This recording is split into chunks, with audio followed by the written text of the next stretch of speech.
All right, hi there, guys. Uh, Welcome to this episode of Hunter Miami Bites.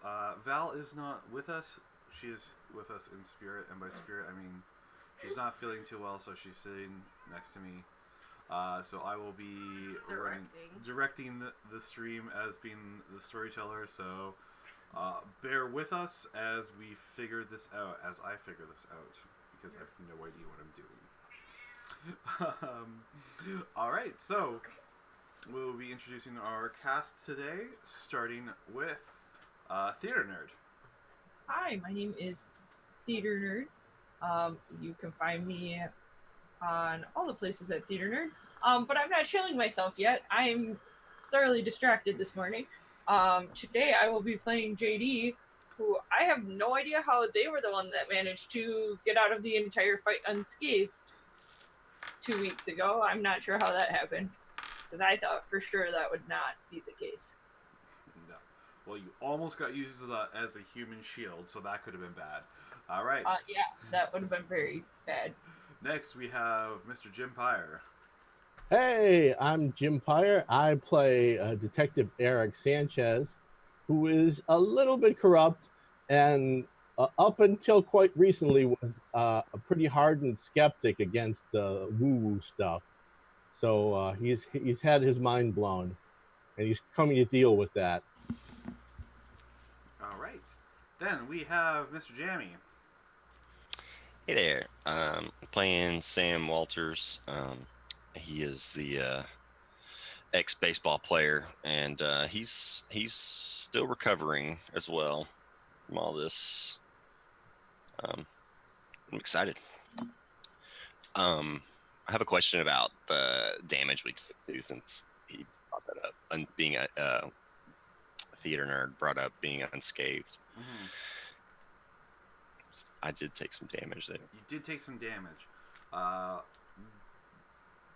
Basically, I'll get to that in a moment. Yeah, sorry. No, it's okay.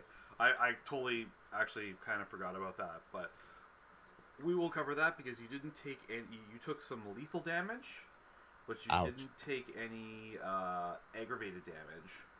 Mm-hmm. So, I believe lethal damage is 3 days per point to heal. Yes. Alright, so I'll deal with that in a second. Anyways, continuing the introductions, I am Slowpool. I am your storyteller / director for today. This is episode 5 of Miami Bite. As a quick recap from last session, it was the finale for the slasher that they were fighting, the Smiling Skinner, and it was a last-minute planning round for our heroic hunters here. They laid a trap. They used their investigation skills and occult knowledge to summon the slasher to them at the train yard, where a very, very, how shall we say it, poorly executed fight took place for the most part. There were guns, there were knives, there were a lot of missed shots, and people getting stabbed in the face. Until you guys discovered that the railway spike seemed to be doing the most damage, in which case the fight quickly turned and the slasher was overpowered. Using your investigative knowledge, you managed to banish the slasher, and this time hopefully for good, unlike what the church did last time. Which leads us to now, a week later, as you guys have essentially recovered for the most part from your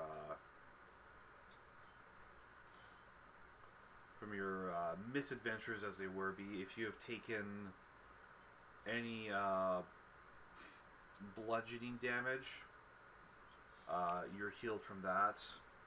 Yeah, the only bludgeoning damages I got is when the kid socked me in the gut. Yeah, so you're recovered from that by now. Okay. Jamie, let me just check here real quick. Sorry. My roll 20 is not quite set up.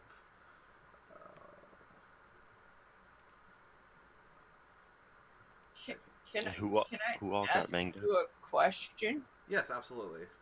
My virtue is justice. Does Yeah. this count as fulfilling my virtue? This does not quite count as fulfilling your virtue. Okay. Uh, That's fine. did you only take 1 point of lethal damage? Yeah. Okay, then you're healed by now. Okay. Yeah, so you're fine. Everyone's all healed up. Continuing, each of you received essentially an invitation from an anonymous source, obviously hand delivered to your residence. Thanks, Val. Hand delivered to your residence, asking you all to meet at the dive bar. In fact,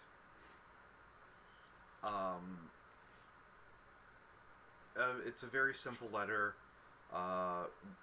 white cardstock with a sort of red monogrammed lettering to it. Very, very elaborate and cursive. It honestly looks as if each card themselves probably cost like $30 to make, like just extremely opulent. So on receiving these invitations, I assume that you all make your way towards the bar to meet up with each other. Sure, I got no place to be. Yeah, it's fancy card too, so I'm in. Well, I work there, so I'm probably there. You're probably there already. I think this is probably your day off.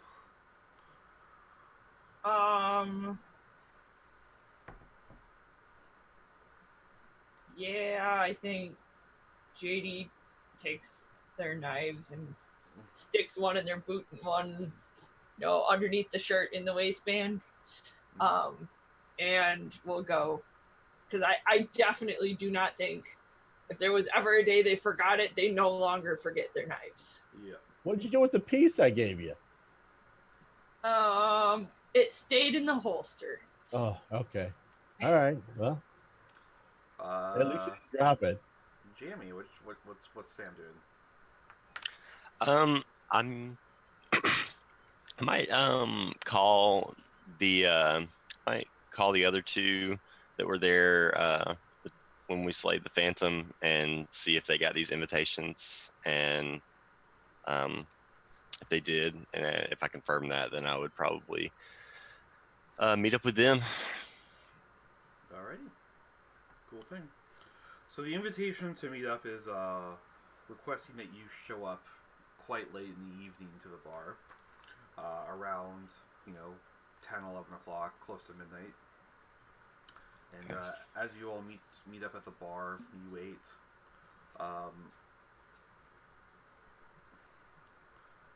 Eventually, a very out of place character walks into your bar. Out of place mostly for the way that he dresses, not the way he looks. He's quite obviously a chauffeur in the very stereotypical fine suit, holding his hat, white gloves,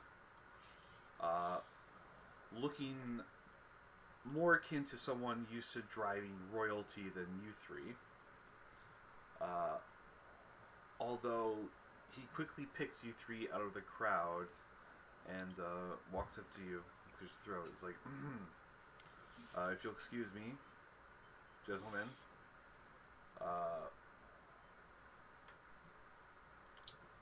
I believe I'm here to give you a ride. Realize where you're coming to, right? He just kind of, obviously holding back an exasperated sigh. He's like, I'm just a driver, just a chauffeur. I have an assignment that I need to fulfill. Let's get in the fancy car, man. I'm in. Who was it given by? Unfortunately, that's part of my contract is to not disclose any information.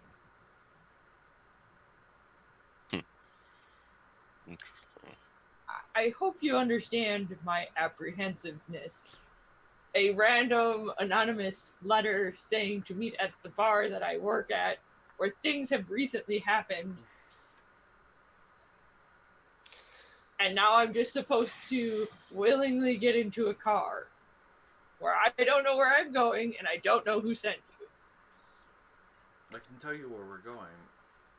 We're going to meet my employers at the Red Line Club. That's where I'm taking you. Okay. Well, It's just on the Miami beach. that's where we're going. Then that makes me a little more comfortable knowing where we'll be instead of just going off into the great unknown. Hey, my What vice about is greed, so I'm living for this kind of life. I'm You're like, in. wait a minute, I'm getting like express VIP treatment to one of the hottest clubs in Miami. Okay. Yeah. I'm there. So I'm assuming JD knows that that is the case. All of you know about Red Line, which is one of Miami's most expensive and most exclusive clubs. The Hollywood elite go there, millionaires, billionaires. Okay, well, Essentially- JD is still super apprehensive about this. We're not really dressed for that kind of joint either. It's like it doesn't matter. It's like my employers wish to meet you in private. Well, then why couldn't we just have been told that in the letter so at least we could have pretended to look the part? I don't think we're gonna get any good answers out of this dude. Yeah, he's just the messenger. He kind of just like gives like a half shrug. He's just like I said, I'm just a chauffeur. Like you said, he's just a chauffeur. Cool. Yeah, let's do this, man. I want to see what this place looks like from the inside. Okay. All right, so I'm down if y'all are. if you guys head out, the chauffeur leads you to the car. Not a limousine, but rather an extremely expensive Rolls Royce. Nice, sweet. This thing has all of the fixings, the plush leather, so much legroom you could practically take a nap lying flat down. The fancy mustard. Oh yeah, the Grey Poupon. Everything. Yeah. It's got the works. It's got the cooler. It's got the TV. It's got everything. JD is so uncomfortable. This is not their scene at all. Yeah, this is not your groove. Also, they're only 18 and probably not legally able to enter this establishment anyway. But so the driver takes you from the dive bar towards Miami Beach. You head towards essentially the club district, the party district. You pass many velvet ropes and long lineups. It is a weekend night, so it is busy. And as you approach the Red Line Club, the dark, windowless building rises high in front of you. A long lineup of the who's who of Miami are essentially forced to wait in line. Obviously, mostly those who only make at least 7 figures are the ones waiting. The more elite, if we should say, are already inside. It's inside, having skipped the line. The driver slowly cruises past the line and takes a turn around to the back of the building towards the service and staff entrance. 2 extremely large, imposing security guards flank the service entrance as the chauffeur holds the door open for you. The security guards enter in a code to unlock the heavy steel door and then hold it open for you as well. And the chauffeur gestures towards the door. It says, "If you will please, I'll lead you towards my employers." I could get used to this. This rocks. Yeah, let's do it. Can I get some wine? I bet you they have more than nachos here. This is Okay. what kind of building has no windows and steel doors? Are we going into a vault? It's No, I mean I'm Yeah. kind of joking to my companions, you know. so And now you wonder why I was skeptical. So the building itself is around possibly 4. You say it's just under 4 stories, maybe around 4 stories. The front of the club is the entire building essentially looks like one black steel box with one red line accent of metal going across, which almost like a ring of blood running around the building. It's well lit from the outside with lights, and through the inside of the door you can see it's also it's well lit, but in a manner to be where you can see where you're walking, essentially, like the air, like in an airplane where the strip lights are along the bottom. You can see where you're walking, but you can't see people's faces so well. It's still dim, but you're not going to trip and fall. Can I know you said it's dim. Mm-hmm. Can I attempt to look around and just perceive my surroundings? Like people who might be a threat or people to avoid or something along those lines? Absolutely. So, I'm sure it's going to be at a disadvantage of some sort. Yeah, make me a...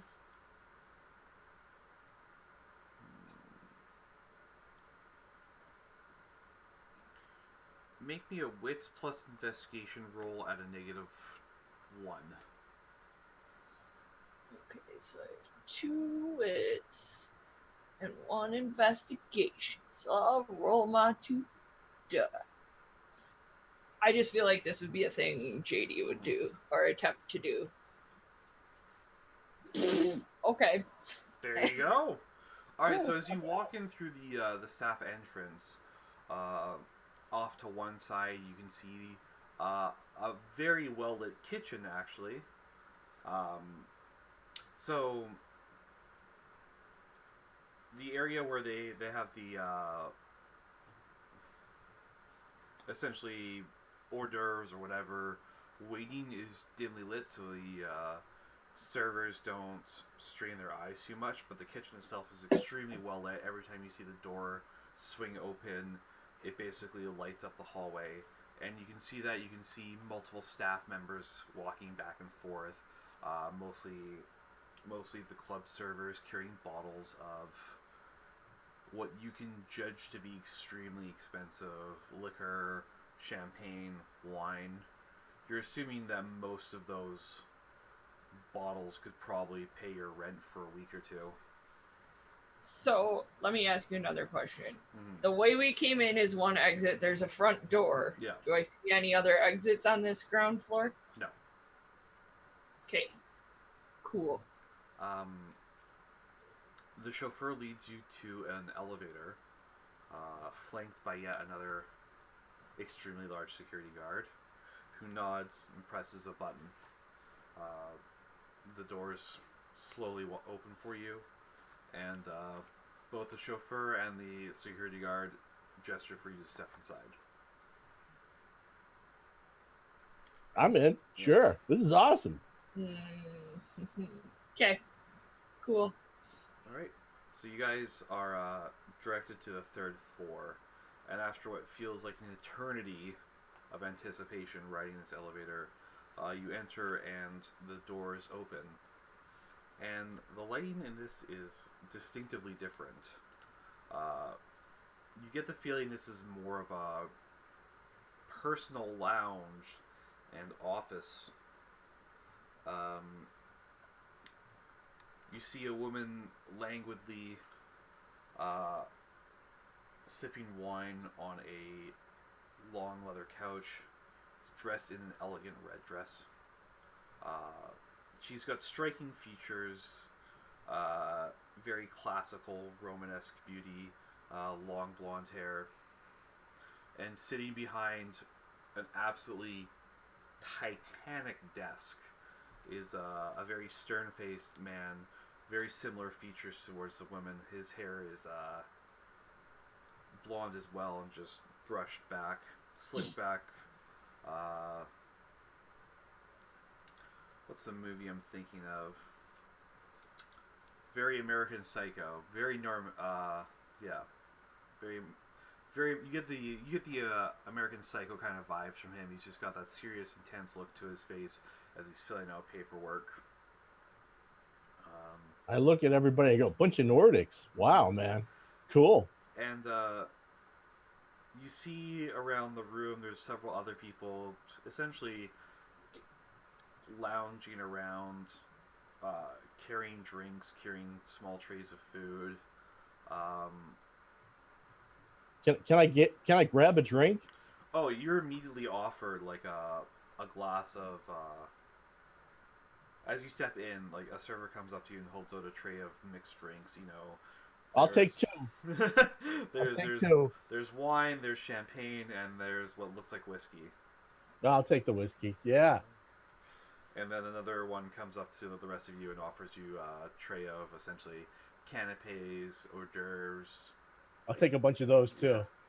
just I'll take like a champagne flute and not drink it. Okay. Just hold it. Try and look a little more at ease than I actually am. Nope. JD is not touching any of that. All right. JD is on alert. I'm living the dream. I'm living the dream here. So if any of you would like to make me a... Ooh, let's see here.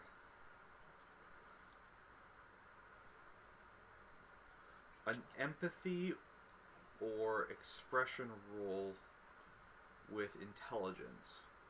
Oh, fluff's sake. Cool, I'll roll my 2 dice again. Both my empathy and expression are 1. My intelligence is 1. Okay, well then, if you're... Yeah. I think that's 2 for me.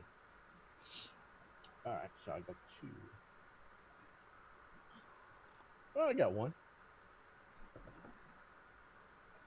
3? 3. No, I've got a... Where's roll. Ben when we need him, darn it? I think I'm doing this right. If you just copy where it says rolling, if you copy the 2d10 part, nope, you got to do r/ what you put, or /r.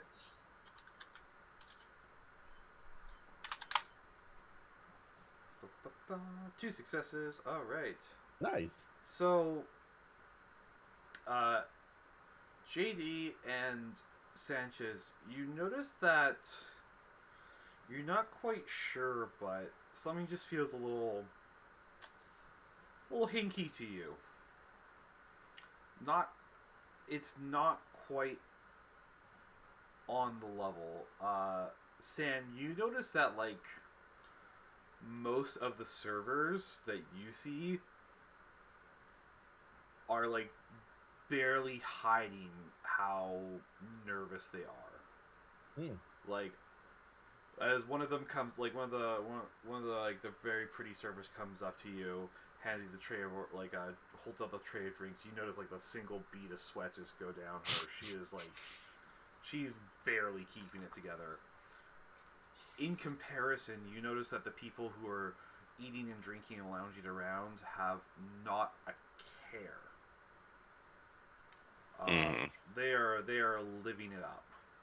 This is how rich people act, man. I want part of the party. This is just this is the dream.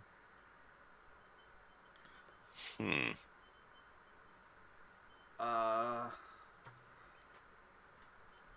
as and so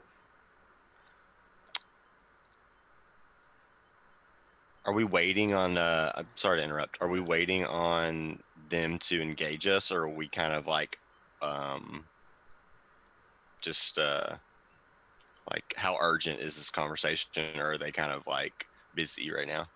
uh, they're kind of in their own world, but as the elevator's doors close behind you, essentially the exit is sealed for the moment. Um, you swear that the woman lounging on the couch almost smells you, and with a predatory grin, she slinks off the couch as her sort of hangers-on fall away from her, and comes up towards you, heels clicking on the floor as she basically stalks around you. It's like, oh, so you did come, didn't you? My, my, my. Isn't there supposed to be 4? One of us wasn't feeling well. JD literally glare. If JD could literally glare daggers at this lady, she would, or this person. She almost like gives a little sniff and says, "Oh, the one fallen from grace, I suppose, didn't deign to grant us his presence. Ah, what a shame. I always do like the religious ones." And she kind of gives JDU and Jim kind of a little push towards the man at the desk. He's like, "My brother is waiting to speak to you. It's never wise to keep him waiting." Sure. All right. Sure. So as she ushers you towards the desk, you see the man talking quietly into a phone. He looks up briefly at you, kind of sizing you up like someone would a slice of beef at a butcher, before finishing his conversation with a curt. You hear Sanchez. You definitely recognize a couple very not so friendly words in Spanish as he finishes his conversation and hangs up the phone. Okay. There was definitely a lot of talk about someone's mother and things that he would do to her. Yeah, that's basically what you caught at the end of the conversation.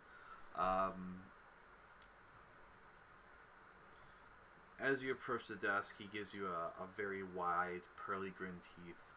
You notice he's got extremely prominent canine teeth. He's like, so... What? What? Really? I mean, we notice his teeth. I'm like, it's just like... this is like right out of a TV show. Are you kidding me? You do kind of... Are there any more hors d'oeuvres? Can I have some more hors d'oeuvres? You do kind of notice the teeth. Like straight out of a comic book, man. Basically. They're not being super subtle about this at all. Yeah. But you have the feeling that not many people actually ever make it up to this floor. Okay. All right. JD's gonna walk right up to the desk if Yeah. we haven't already done it. We were told to come and speak to you. Yeah, he basically raises up, snaps his fingers, and essentially out of nowhere, three waiters come in, each carrying a chair, and place them next to you guys for you to sit at. And he kind of stands up, nods, and gestures. "Please, my friends, have a seat." Yeah, no problem. Are they comfy chairs? I bet they're expensive. They're like... They're nice. They're like Yeah. They're leather cushions. They're kind of like They're not IKEA. They're like IKEA chairs, but if IKEA was actually expensive. Okay. All right. High-end IKEA. Yeah. You know my vice is High greed, Kia. man. I'm Yeah, living the dream. They're high IKEA, and All right. yeah, James. Sorry, you're just you're like, man, I got fancy booze. It's like I think I'm drinking like a 24-year-old Scotch, single malt Scotch. I've got what I think is caviar and like I don't know what else, but it's probably expensive.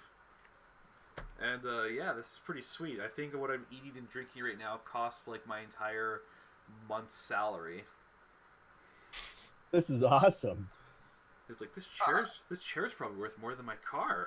Yeah. JD will say, friends? I don't know if we're friends yet. We came here out of courtesy. Well, I just look at the kid and I go, just sit down. Don't mind the kid. Don't mind the kid. he was like, I appreciate the courtesy. Now you see, when it comes to my attention that there's 4 unaffiliated who have recently lit the candle, it's something we take interest in. You see, in the city we have a delicate balance of forces. He's like, he kind of sighs exasperatedly. He's like, I know the little keyboard warriors of Network Zero have been talking to you. I know the church has sent their prophets. I know the union sent their representations. Anyone else I'm missing with these little groups? Basque you. Oh. It's like, oh yes, how could I forget the government? Well, at least you got to deal with the nice ones. The nice ones? You could swear he's trying hard not to laugh at your face. He's like, yes, you were lucky. You got to deal with the FBI. They threatened to lock me away forever. I don't see how that's nice. Oh. The other ones would have threatened. Well, actually, they wouldn't have threatened. They just do much worse. I almost respect them if they weren't so crude in their methodology. So clearly you have some stake in what it is that we do. So why don't we just lay all the cards on the table? Because you seem What to do know we do? far It's more done. than we What? do. It's Miller time. What? We're not doing anything. It's done. It's like not it's Miller done. time. What's not done? Wait, hold up. You were the one that was skeptical of everything that was going on, and now pretty boy over here gives you a lot of fancy food and fancy alcohol, and you'll just lay down like a fucking dog and do whatever it is he wants? I look around. Sorry, this is I look fucking around and drink the scotch, and I go, yeah, pretty much. Pretty Yeah. much. I'm enjoying the scotch. He's like, you are enjoying the scotch, aren't you? He kind of, I am. He waves, and another server just like sets in front of you an unopened bottle of it. Effing A, man. Sam, he's like trying to look unimpressed, but and just like unfazed, but he's definitely, I'm like poking him, and I'm going, buddy, try this. You got to try the scotch. Nah, I'd rather let's hear the man out, and then maybe I'll give it a swig. If I could figure out some way to put the bottle in my pocket, I'd do it. No, he's offering for you to take it home with you. Like, oh fuck! he's just All giving you a right, bottle. all right. Like I'm holding a thing of champagne, but just for appearances, like I'm not really drinking it. I'm just holding it. It's like, well, I'm drinking that stuff like a fish. basically. So the man continues, is like, in our world, you see, the biggest danger isn't the enemies that you know, it's the unknown. You guys destroyed one of those. You did a fair job, I'd say. You know, not great, but for amateurs, a little impressive. Kind of had to figure that one out on our own. It's like, Everybody offered their help. Offered help, but they didn't exactly tell us what was going on. well, you see, people who can't stand on their own, in terms of you hunters, are worthless. They needed to judge your willingness to test your metal, I suppose, is what they like to say. In any case, I would like to tell you about what actually is happening in the city. Now that you know that the things that go bump in the night aren't just scary stories. More listening. It was like, so today you've been introduced to Mia Familia, and as you can probably guess right now, we're vampires here. I'll be very candid with you. Like I start laughing. Like real, like vampires, like sucking blood and turning into bats. Can Vampires. JD elbow him in the side Oh and yeah. get him to shut up for a fucking second? By the way, the lady, like the sister, is like standing behind you. You didn't even notice. And I would be grinning too. Like that's. I mean, it's kind of. Vampire. I know. I look at you and I go, vampire. How is that preposterous? Do you not realize what the fuck we just dealt with? I mean, ghosts are one thing, but So That wasn't vampires. a ghost. It was. So Jim, you didn't even notice, but the sister was kind of has been staying behind you for God knows how long. You didn't even know she was there. You could have sworn you saw her walk back to the couch. Okay. And All right. you feel a hand sort of reaching behind you underneath your chin, and it rests lightly underneath your throat as she leans in behind your shoulder and kind of whispers in your ear and says, it's like, Hey man, I've been divorced for a long time. What did she say? He's like, us diva, you know, blood isn't the only thing we suck if you're lucky. I think these people are all right. And I just swig of scotch. He kind of laughs. He's like, He probably can't get it up at the rate he's drinking. all you humans think that we are like the Nosferatu, that we wear the big cloaks, hide from the shadows, thirst for virgins, and drink blood every night. Simply flights of fancy. Some of it is true, some of it is exaggerated. It's like sister, isn't the elder from what's the group? And she kind of brightens up and says, oh, he's in the basement. Shall I fetch him for you, brother? I wouldn't be fucking surprised if you told me werewolves were real. Oh, they're a mangy nuisance, really. So have you guys watched like What We Do in the Shadows? What do you think of that? What do you think of that show? I mean, you watch the TV? How about Blade? What? He kind Okay, of I seriously want to. he kind of stares at you, Jim, for a second, and you need to make me a composure. You need to make me a composure roll. All right. With, All right. Yeah. All right. Yeah. Just Hopefully I have some liquid courage in me as well. So yeah. No, I got nothing. Nothing. Like he stares at you, and mid-speech you just stop talking.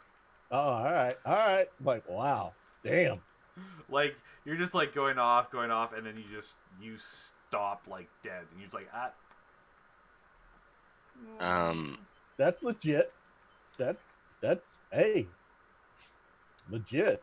He's like, but I'm not here to talk to you about werewolves or ghosts or goblins. There's something much, much worse that I need your help to deal with. What's in not it so, for not so us? much help as just, I believe you'll be more subtle than my agents would be or other agents would be. The issue is that there's a newly awakened mage in the city. What? Mage? A mage. Like Gandalf, like a mage. I don't know why you guys continue to act so fucking surprised. He told us werewolves exist. He told us he's a fucking vampire. Why couldn't magic be a thing? He got you to shut up. I'd like to learn how to fucking do that. I mean, with this amount of money, you could pretty much afford to dress up like whatever the fuck you want. Yeah. You know, I mean, I'm not denying that all what you're saying is true. I'm just very, very cautious and skeptical about any of this because Man, I'm this like is Ernie Hudson in Ghostbusters. If you got a steady paycheck, I'll believe anything you want. It's I'll like, believe anything you want. of course, working for us has certain perks. Uh-huh. Uh-huh. We Go would, on. We would, of course, contract you out. I know that. I don't think it's common for vampires to work with whatever the fuck we are, though. No. why do vampires? What, Clearly something fucking in. Unaffiliated hunters have certain Before benefits of not having to kowtow to any of the known organizations. More so the fact that we have understanding with the certain hunter groups here. Oh. They don't try to put a stake through us as we sleep, and we don't slaughter their entire bloodline.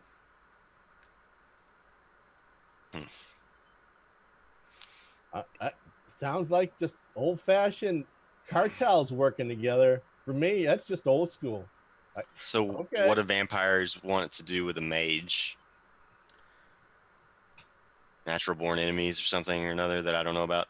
They are the most dangerous, not just to us, but to everyone else in the city. Now, having a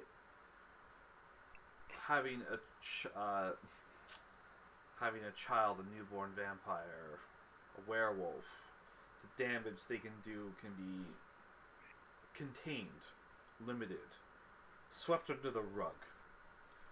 A mage is a ticking bomb, essentially, a veritable magical warhead waiting to go off. The damage that they can do the victims are measured in the dozens at a time. Oh. If not the hundreds.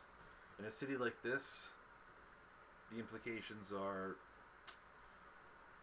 troubling to say the least.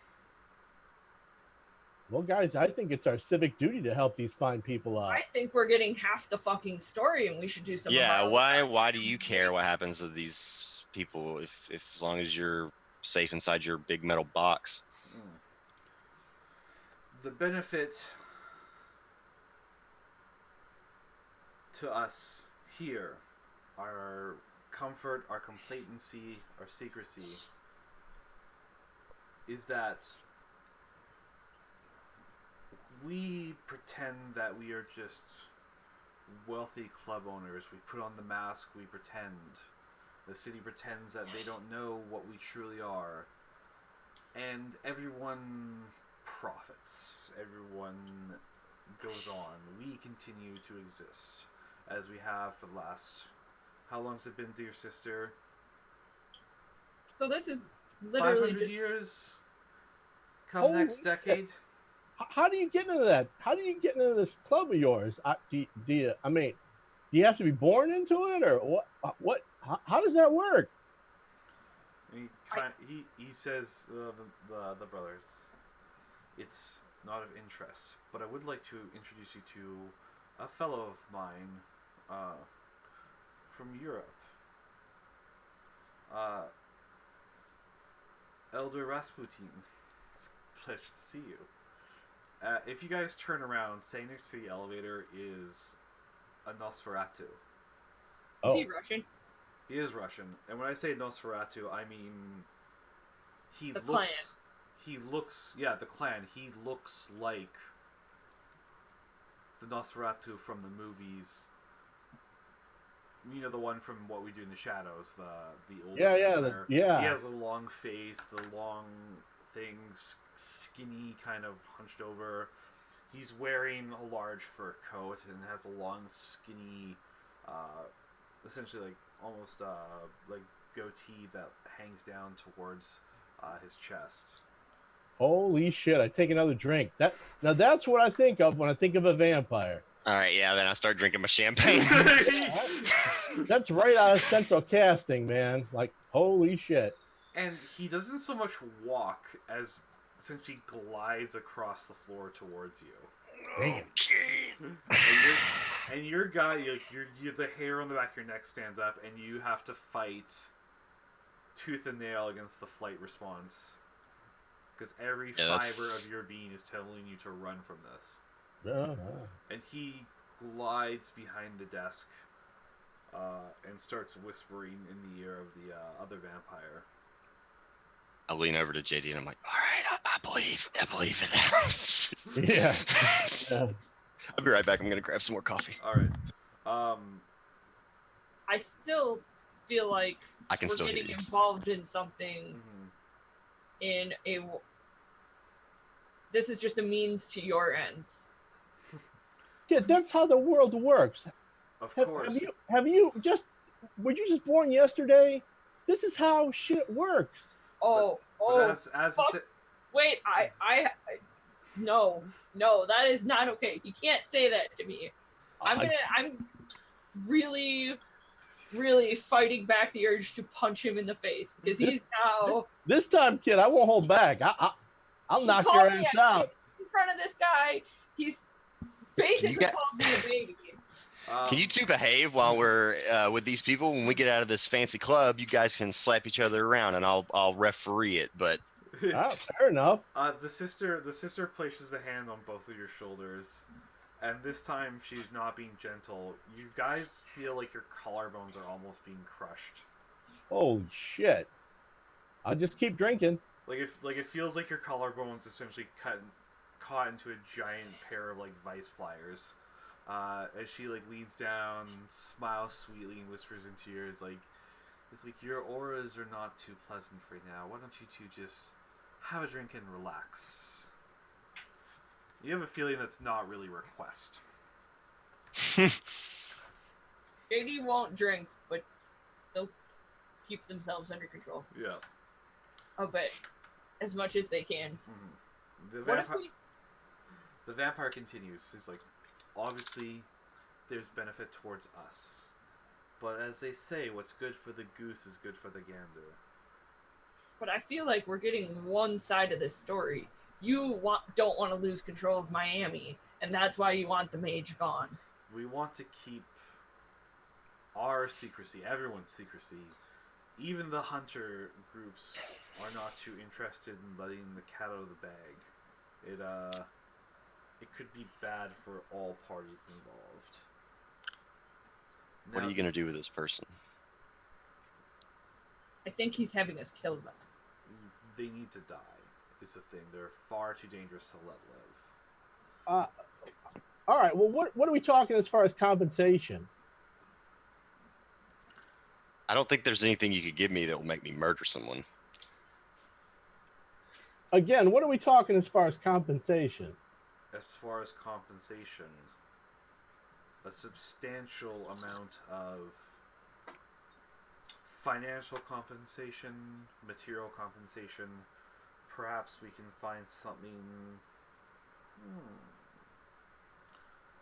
exclusive from our vaults for you. And this guy is dangerous. He's a ticking time bomb.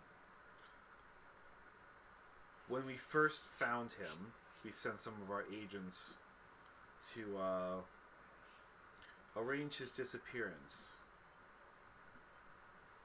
an apprentice of mine, actually, my lieutenant. He opens a drawer and pulls out a photo. It looks like a crime scene photo, except there aren't really bodies. There looks to be about a dozen piles of ash. Oh, wow. Except around the ash is just vaporized blood. Okay.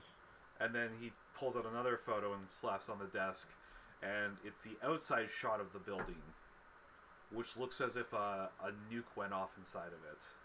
Like, the entire, like, the outside of the building is still, you can still see, like, the paint on it, like the bright blue paint on what's left of the framework. It's basically almost down to the foundations and the skeletal frame. Everything else has been blown out from it. Well, Is this obviously, person inherently violent? So it's our civic duty to take him out. How do we know he wasn't just defending himself from a bunch of vampires? He's like, well, he was. And that's So yeah, So so I would probably do the same thing if I could blow up a building. but that's the issue, is that they can't. He's like, what if we can get him to leave town without killing him? it's like, unfortunately, that was a hostel he was in. And I say was because the 6 employees and 18 We're not- guests who were upstairs are no longer residents of that hostel. We're not fucking vampires. That's the benefit. Because it But appears he can sense us. Here's what we're gonna do. Allow us to do this by our means. If we can get him out of town, we take payment from you. If it ends up going to blows, then we can deal with that too. I don't exactly like being your lapdog, to be completely honest with you. That's fine, and I agree to your terms. However, there's just one stipulation that needs to be made. Before you try the non-violent approach, I suggest you go talk to your acquaintance at the library. He might have some more pertinent reading information for you about mages. I'm in. The Rasputin, the Nosferatu, whispers something into the vampire's ear. He listens quietly and nods. He says, if you do require anything, he reaches into his pocket and pulls out a business card and slides it across the desk. So don't hesitate to call us. Oh, I'm gonna grab that before anybody does. I gotcha. I give him a wink. Mm-hmm. I gotcha. Part of me kind of wants to fight him for it, but that's fine. The name on the card is Andre Valenquez. Nice. Swanky. And it's like, yeah, again, I'm just gonna have to go back to American Psycho. The perfect business card. White. Eggshell white. Slight border. Raised lettering. My god. It's perfect. Do we get the woman's name? You haven't yet. Okay. And the Nosferatu guy was Rasputin. Yeah.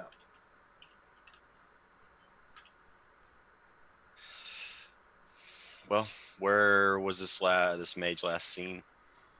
After he destroyed the building, he was last seen entering into the northwestern part of town where we've lost him. He could have family there, he could have found a new place to stay. However, all of our resources have been dealt in trying to cover up this incident. And we're stretched somewhat thin at the moment with the loss of my lieutenant and several excellent family members.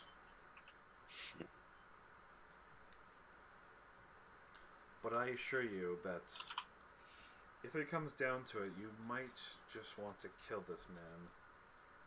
Because what he is capable of doing is truly horrific, even by our standards. I got you. I got you, Chief. I just get up and grab that bottle and said, "We're on it." And he kind of he smiles and just gives you a wave. And he says like, "Thank you for visiting us, and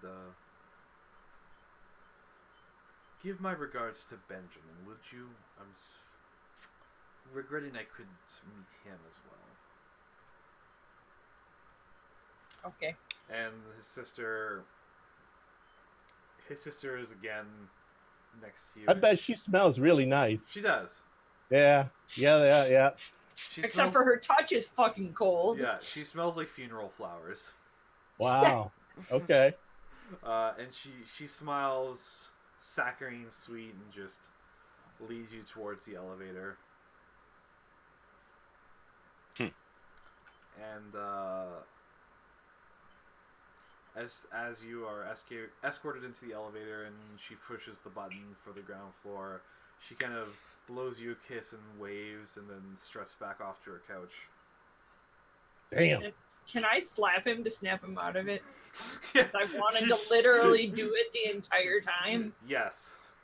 It's brawl plus what? I'm not really gonna make you roll for it. I'm just because you're not trying to hurt him or anything. You're just trying to give him a little like wake up slap. Look, you don't want to do that because this time I'm gonna react badly. Okay, that's fine. I'm a slippery motherfucker. I'm a brawler. You don't want to do it. I'm doing it. No, it's good because Eric, you kind of realize that you haven't been really paying much attention to what's been going on because you're kind of just actually realizing where you are essentially for the first place, and the realization of holy shit vampires is just now sinking in. You feel like you've kind of been caught under like a little bit of a spell. Sure. But yeah, your cheek kind of hurts. It's a wonderful dream that I think I might enjoy. I don't know. I mean, my vice is greed. I will give you it doesn't say anything else. I will grant you any recovered willpower towards that because you were greedy AF for that one, and I appreciate that. JD is going to get up into his face, and they aren't very tall, so they're probably looking up at him. And they're gonna go, "You fucking become a lapdog, I will hunt you down and I will kill you." All right, look, here's what I'm gonna do. I'm gonna take out my gun and shoot JD in the foot. I'm not even gonna hesitate. I'm just gonna. Are y'all still in the lobby of this club? You guys are in the elevator. I'm just gonna shoot JD in the foot. So, as you're about to do this, like, I mean, it's one fluid motion. As you're pulling out the gun, essentially the elevator doors open, and a hand kind of like reaches, like one single hand reaches in there, grabs you by the scruff, Eric, and just yanks you out. Whoa! All right. Judging by how big this guy is, that shouldn't be possible. He is easily carrying you by, like, one hand by the scruff and one hand's holding your arm, so you can't actually pull the gun out. All right. Just don't drop the booze. Don't drop the booze. It's really expensive. He's like, if you don't behave yourself, I'll throw you out onto the bottle. I hear you. He sets you down gently, and forces the gun from you. All right. He takes it, unloads it, and then literally just bends the barrel down, and then hands it back. It back to you. Dude, you know how much these things cost? Oh, for Christ's sake! And he kind of scolds you a little bit. He's like, "Behave yourself in here, sir," and then sends you back towards the group. Fine. Can I at least get the bullets back? Yeah, you can get the magazine off the floor. All right, fine. At least the guy was smart enough to unload it before he bent it. Yeah. He even cleared the chamber too, but he's holding on to the single bullet. He's going to give you the magazine back. That's fine.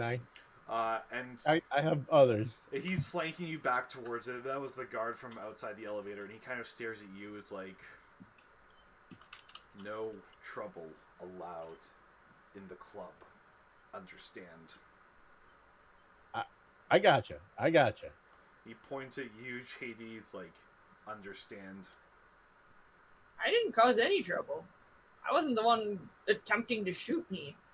You slapped me in the damn face. And you fucking deserved it! You deserve getting shot in the foot. I feel like that escalated a lot there, bud. It did. He clears his throat and stares pointedly at you, Eric, and says, "Do you want to keep the bottle or not?" I'm fine. I'm fine. I'm fine. Let's just head out. I just want the bottle. All right. So the chauffeur is waiting for you. He's standing next to the car smoking. And as he notices, glaring at the kid. As he notices you come out, and I'm thinking about my secondary in my shoe. I'm just thinking. I'm thinking, is it worth it? We can fucking do this. I got no problem. So as the chauffeur notices you come out, he kind of flicks his cigarette to the side, straightens out his outfit, walks around the car, and holds the door open for you. All right, let's head back to the dive. Yeah, there's someone else in the car. There's someone else in the car right now. Oh. Hello. It's the sister. Oh, hey, how you doing? It's good to see you. You also have no idea how she managed to get there before you guys. Yeah. She's a fucking vampire. I don't need to. And it's daytime, right? It's not nighttime, right? It is nighttime. It's nighttime. Oh, okay. I wanted to see if she sparkled. We'll get in the car. Yeah. Yeah, I get in the car if I see her pretty damn quick. Like, hey, how you doing? So as you guys are being driven back towards the dive bar, she finally introduces herself. She's like, "So, my name is Christy Valenquez." And do we lose Jamie? Uh-oh. No, I'm here. Oh, you still on the camera? Okay. I'll turn back on just a sec. No, it's all good. Just wondering what's going on. It's like, my name is Christy Valenquez. I'm my brother's right-hand man, as it would be. He leads our little covenant in the city, and I am his representation to all the other ones who would request stuff of us. As such, if you need something, you go through me to him. Is that understood? Oh, I got no problem with that. Do you have a card, or is it the same card? You want to trade phone numbers? I give her my phone number. I write it on anything I can find. Anything. Fucking the Grey Poupon bottle. Here's my cell. You can get me anytime. She kind of laughs. She's like, "Don't worry, I didn't know your cell phone number." He's like, "If you're to call my brother, I'll receive the call. You have our card."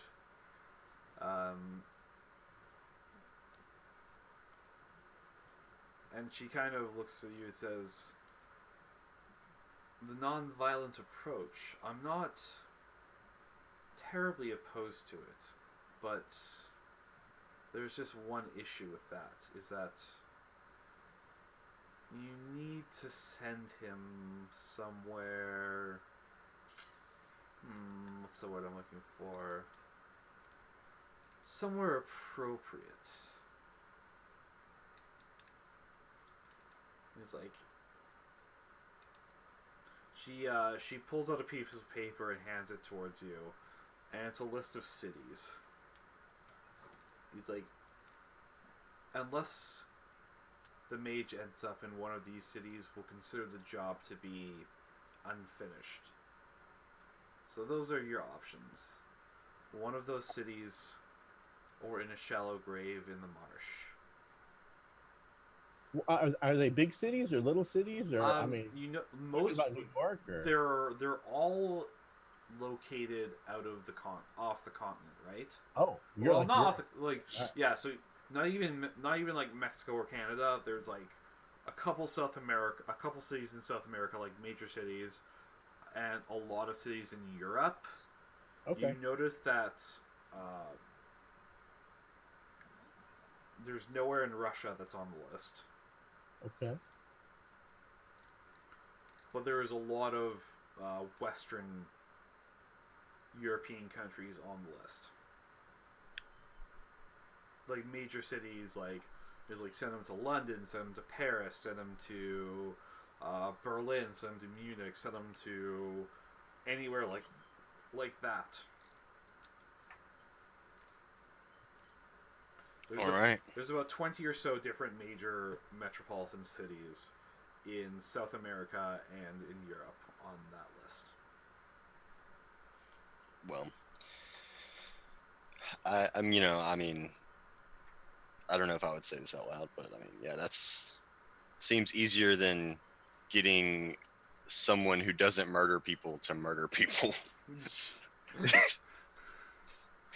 But yeah, because I mean, my character's convinced that that would be still, regardless of if the person is a murderer or not.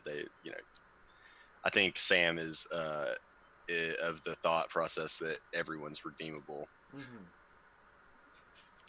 Mm-hmm. So Sam's a good guy, and I appreciate that. You all need a good guy on your team. I am not. No, I like that we have multiple takes on the thing on it. So if we're all just like, yes, let's all do this, it'd be kind of boring. Yeah. So a short while later, and you're back at the bar. And as you leave, Christy, she holds you back, JD, as you're like the last to leave. And Yes. she kind of presses an object into your hand and smiles ever so sweetly and whispers to you,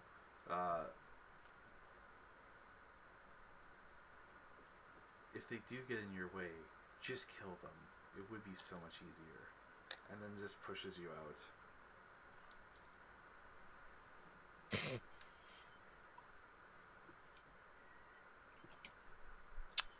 Can I inspect while it's just me and Eric, I would just be like, hey, that. Do you see this bottle? Do you know how much this scotch costs, dude? Holy shit! I could spend 5 years working and not have enough money for this. Technically, you owe me a fourth of that bottle, and dude, when the train comes in, everybody rides. Let's crack it open. Fair enough. But I was just gonna say, the kid's got a temper, so just try to be patient with him. I know that. What happened back there. I was only gonna hit him in the foot. I mean, I wasn't gonna gut shot. Still, we don't need him in a cast if we're gonna go try and hunt down some kind of maniac. They. Sorry, you're totally right. I'm on top of it. You're on top of it. I hear you. Just look. I'm gonna do one more. If the kid throws another punch at me or does something stupid, I'm gonna shoot for the foot. Well, they probably don't like to be called kid either. So the less references to their young age. Urchin. The kid's a street urchin. I know, but you know how kids are. They want to act like they know everything. So just yeah. And it's a hard world, my friend, and you know it. You and I both know it. Well, just let them think that they know everything, and then, when the time comes, we'll burst their bubble. Fair enough. Fair enough. Then you could say you told them so. All right. And that's the best feeling. It is for me. It actually is. Other than having a big wad of cash. So let's open this thing up in this dive bar and have ourselves a drink. All right. So no bullets. Don't shoot our friends. No. I was considering using my secondary, but no, I won't do it. I mean, if anything, y'all just go out back and, throw down the old-fashioned way. Don't get the weapons involved. That's not my style, buddy. You couldn't Fair take enough. me anyway. Fair enough. All right, where are they? All right, so What did they put? What did she put in my hand? so it was a small bundle, and in it was a pile of cash, like at least a few $1,000s worth of hundreds, Damn. which Okay. was wrapping up a small key, like an old-fashioned, essentially skeleton key, right? Gonna pocket that for myself. As well as no, I won't do anything with the money.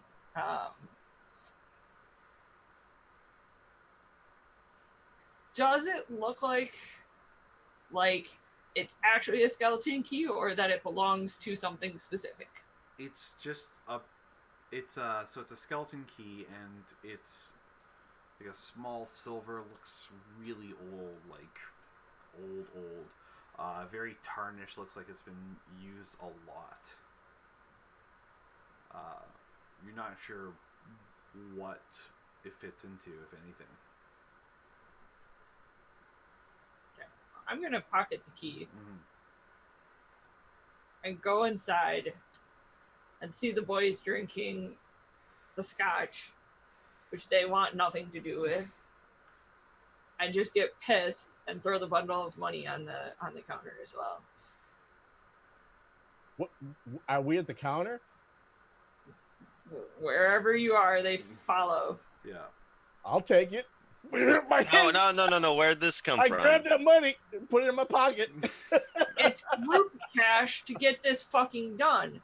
That either we buy a fucking plane ticket for this maid, or we gear up and fucking figure out how to deal with him. Eric, how much is there? Let's It's count several it. There's There's, $1,000s. several there's probably thousand. like $3,000 there, I'd say. Shh, keep it down. Keep it down. I'm looking around at the crazy, these poor people in this bar. I know the dime bar. They can't even afford a Pop-Tarts. You know what? Hey, We've been There is no through a middle lot. class anymore, Eric.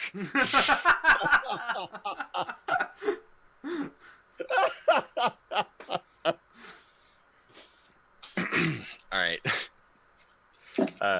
Yeah, I mean that's more than enough for a plane ticket anywhere. Yeah. A little left over. And bullets are a lot cheaper. That is true, but Oh, you weren't there. I suspect if the mage is anything like what we faced, if he's anything like what we've already faced, he's got resistance to bullets for some baloney going on as well. Can't hurt to try.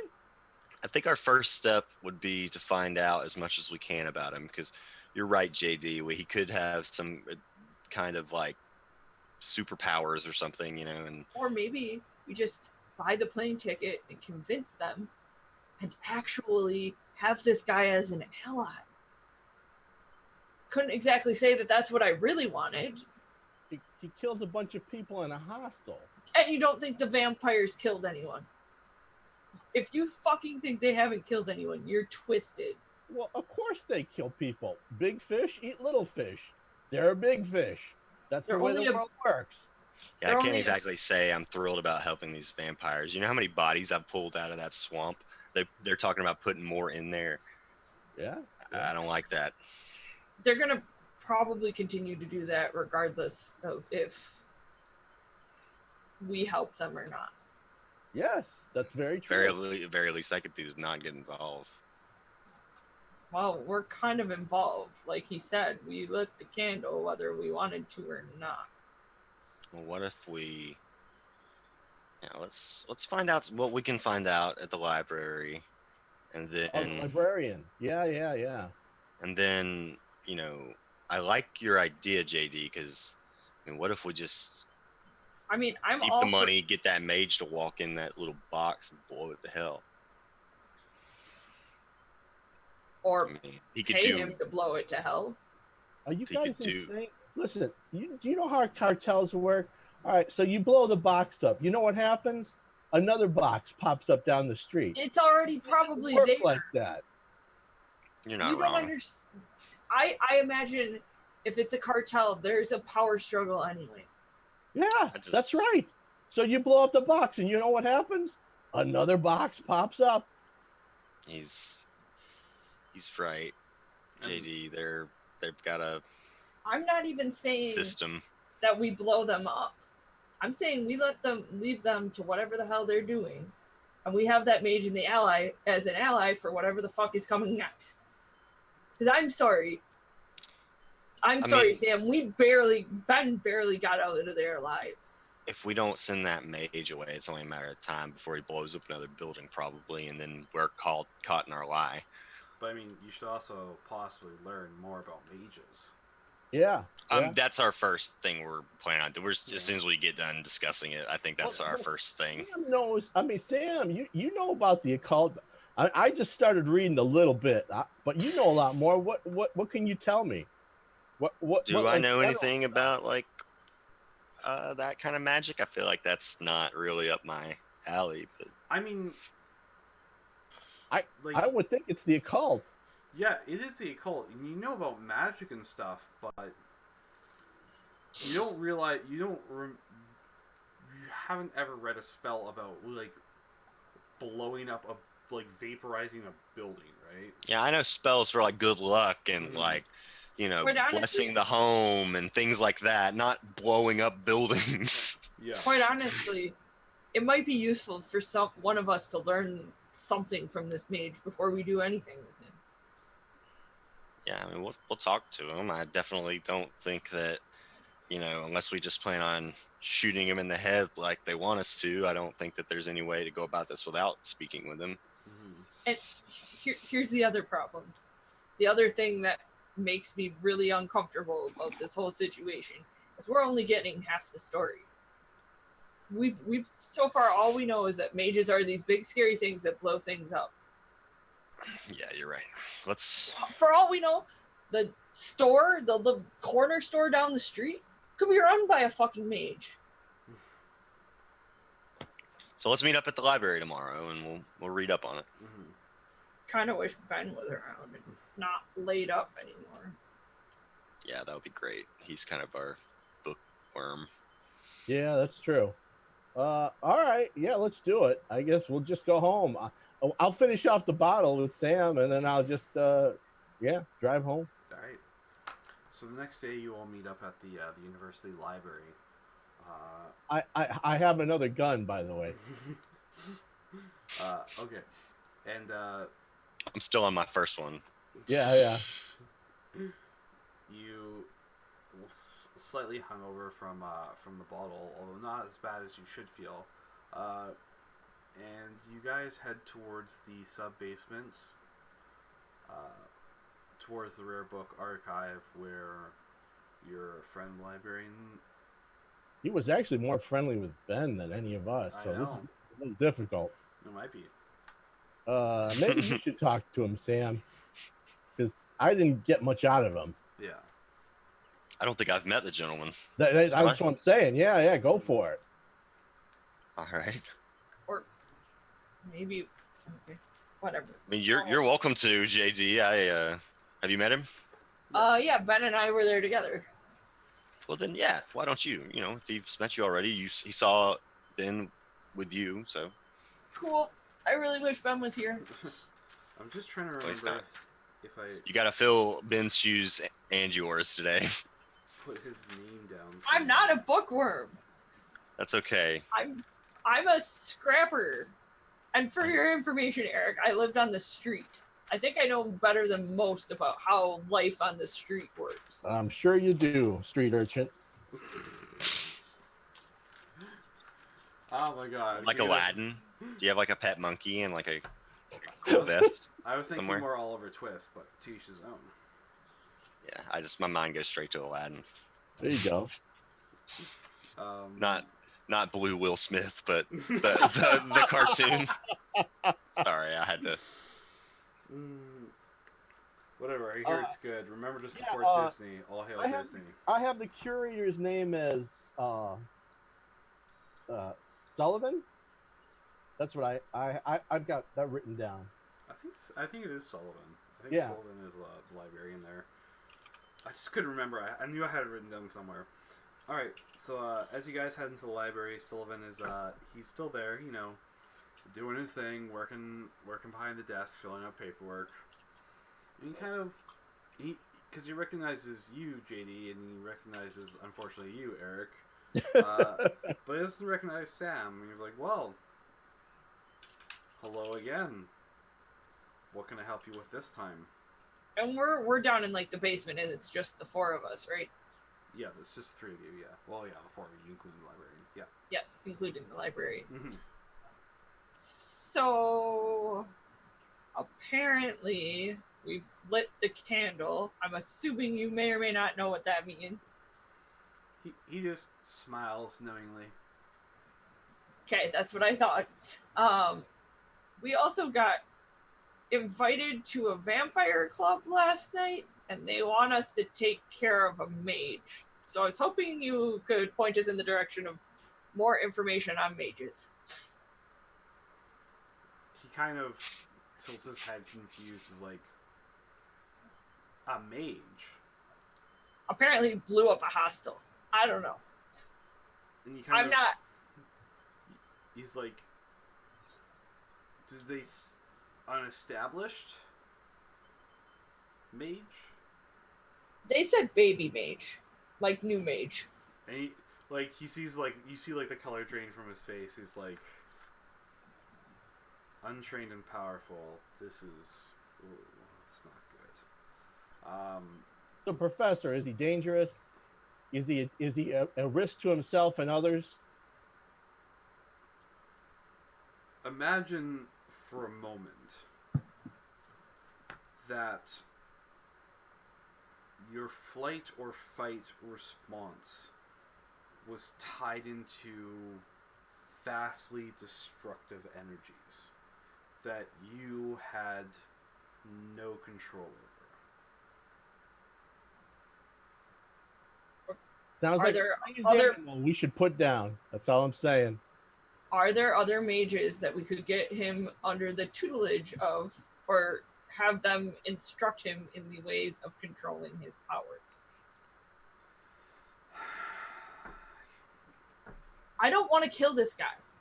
If what you're telling me is true, he doesn't have control, then he was probably just trying to defend himself. And I'm sorry, if every cop who ever used self-defense as what's the word I'm looking for? A defense to shooting someone, then we'd have no cops. So maybe you should just slow your roll a bit. What? He kind of just... You see, there are other mages out there. I don't know any personally, but...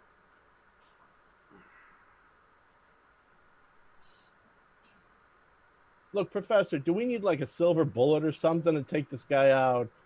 I mean, is he like Iron Man? Honestly, you're lucky that it's an untrained one, because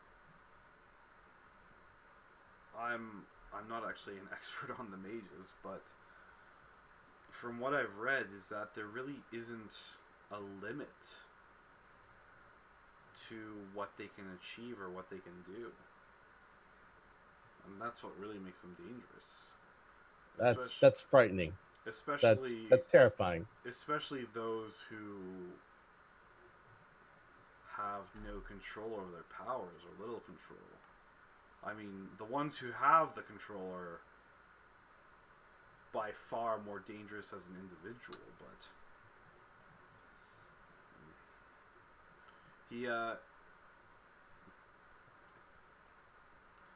he kind of ducks behind his desk for a second, and you hear like a safe tumbler spinning and open before he comes up with a small... This one's actually like a small, almost looks like a journal. He says, "This is all I really have on factual information about mages. Funny enough, this one is from a Inquisitor. Ah, So potentially old and outdated. Old, yes. Outdated, doubtful. I mean, they caught more than a few witches in their days, and not all of them were just fake. Hmm. He's like, you have to understand the Inquisition started for a reason, and you can't always believe everything that you read in the history books. Well, that's becoming glaringly more obvious as time goes on. Are you affiliated with any of these establishments that have been? Like Oh. Vascu or Networks, although I don't think you'd be part of Network Zero or anything like that. I'm what some might call a neutral observer. That's good. So you're not on the Vigil? He's like, he's like, uh, some may say my candle was lit long ago, but I don't take part in any vigil. I don't dirty my hands. Again, I handle information. If anyone requires it, then I give it freely. As long as my safety, privacy, and the information itself are all respected. well, I respect that. That's cool. So is this book written in like crazy Latin or something, or is it in English we can read?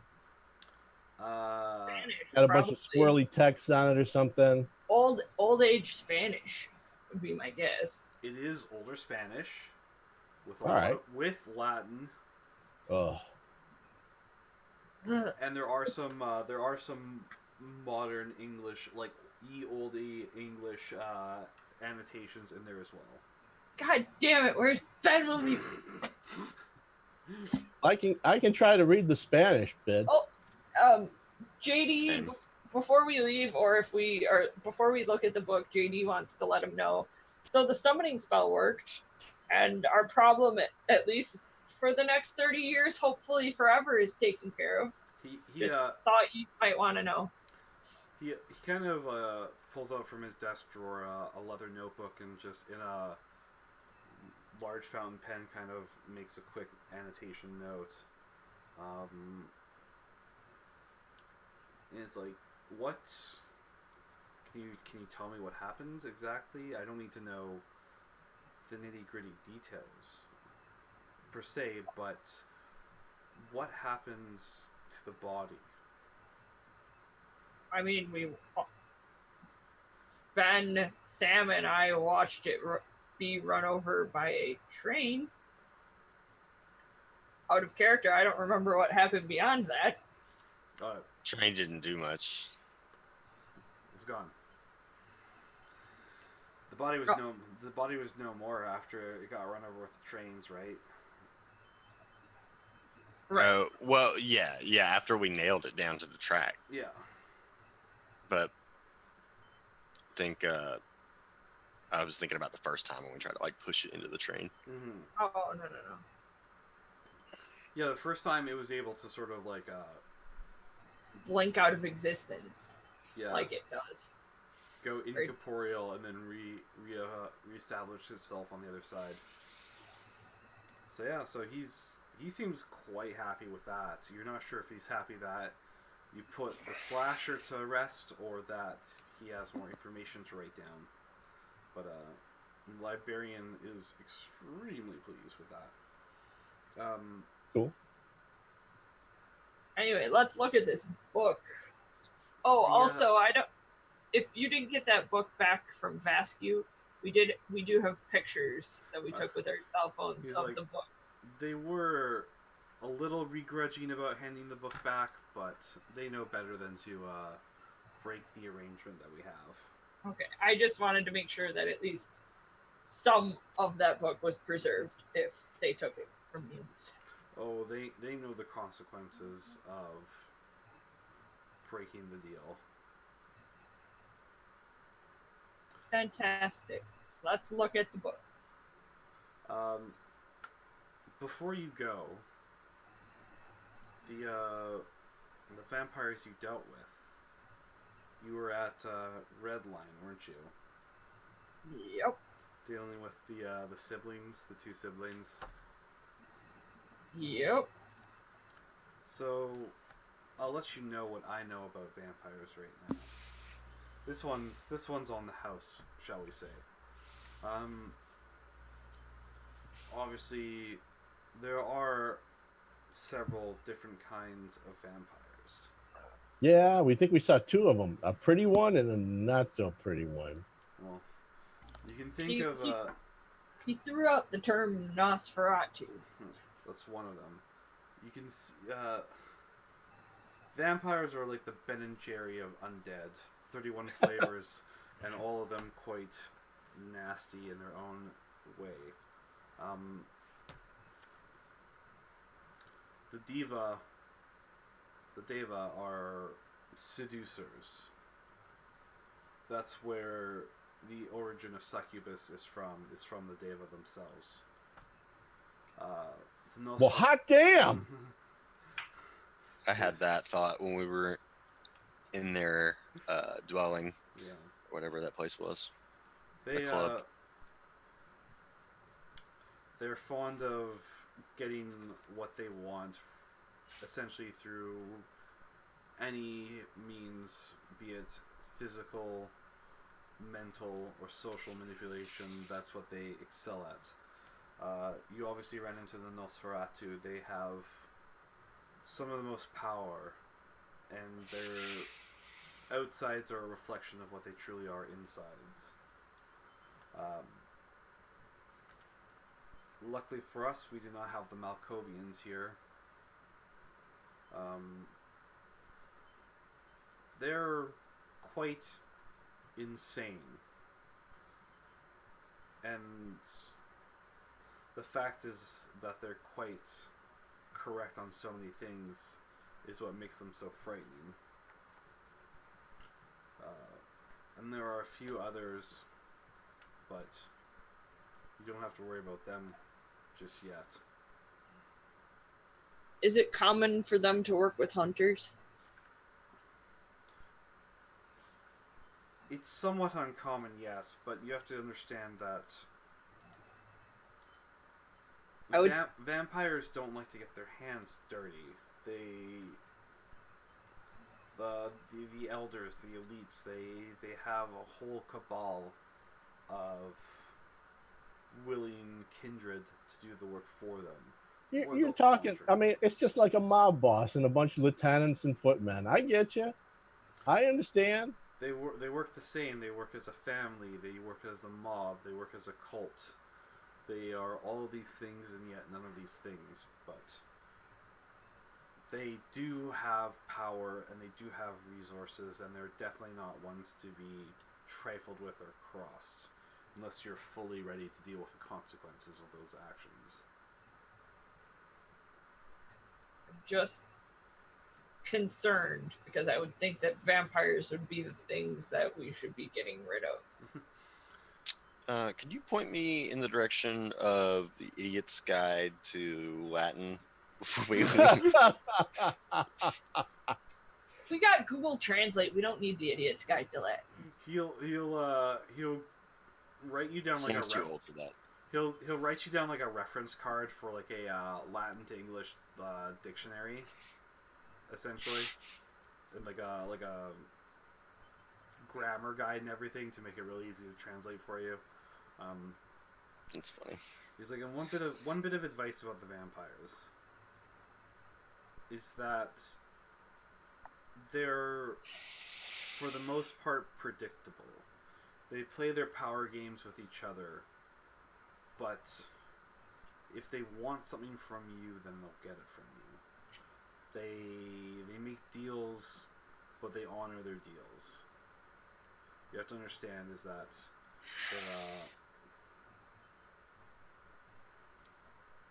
they're not good, but they're not the worst things out there. Yeah, you're talking like people. They're people. I understand. Yeah. And please, again, take good care of that journal. That's the only one in existence. Oh, Jesus. I'll make sure it gets back to you.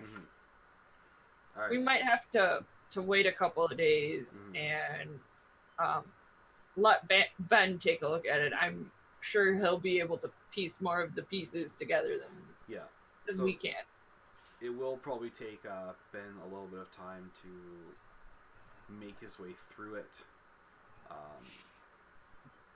Maybe we should run it over to him so he can start looking at it while he's resting. Yeah, so you can probably, if Ben and Sam can probably pour over it, it would probably take them the better part of a day to go through all the information on it, to get whatever usable they can out about mages. In the meantime, Eric, would you like to do any investigation towards the actual crime that took place, if you can find anything about it? Oh, the hostel. Yeah, that's a good idea. I'll dig around. I'll use my connections to just figure out what exactly happened. Absolutely. So that will be a investigation plus whatchamacallit, intelligence, and then if you have any, you have merit points in police, don't you? 4. I do, but my investigation is 4, and my intelligence is 2, so that's already 6. Let's just try that.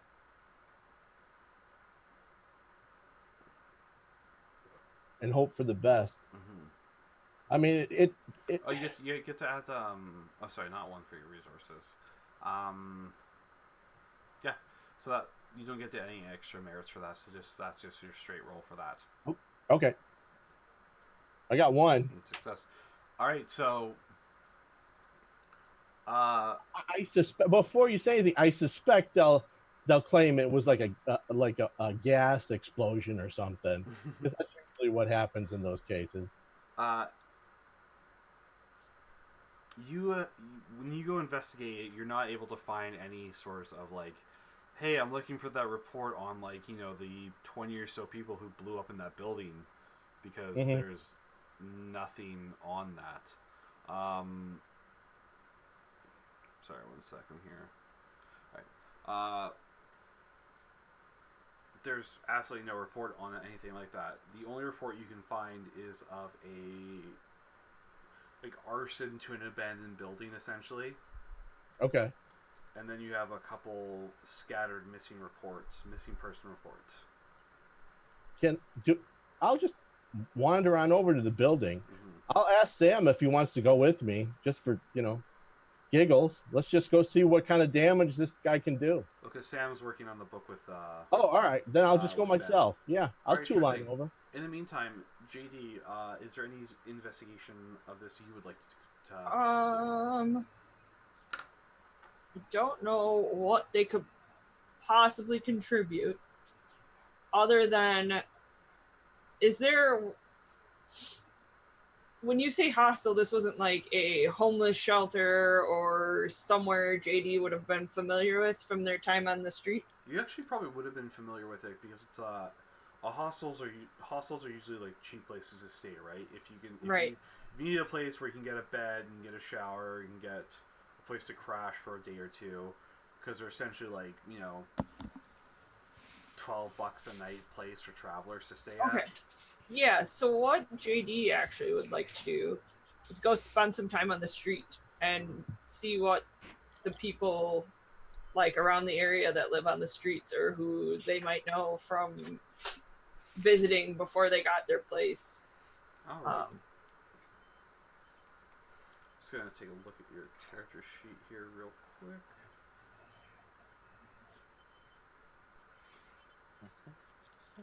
All right, so make me a streetwise plus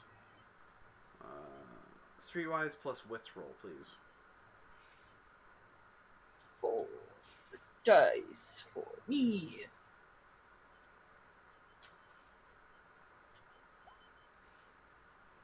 All right, 2 successes. So you basically talk to a couple of your contacts, some people you know, and basically you find a couple people who are around for the explosion, like in the general area, on the streets or whatever, and they tell you that, for one, they know the building wasn't abandoned, like it wasn't empty, because they hang out around there and they could see that people were in there. And it definitely wasn't a gas explosion, because there was no fire. Like, fire trucks and police and ambulances all showed up, but there was no fire. Like, the building was smoldering afterwards, but and lastly, one person swears that he saw somebody run out of the building after the explosion. Can we... Does he have any sort of description of the person that ran out? Some dude. That's all you got.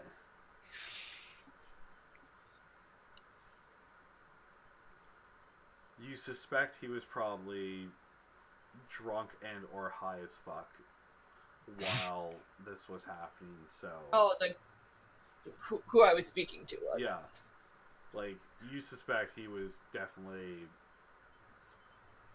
at least half in the bag, if not out of his goddamn mind on drugs when this happened, so the fact that he remembers that he saw somebody run out of the building is a miracle in of itself. And could recognize it was some dude. Yeah.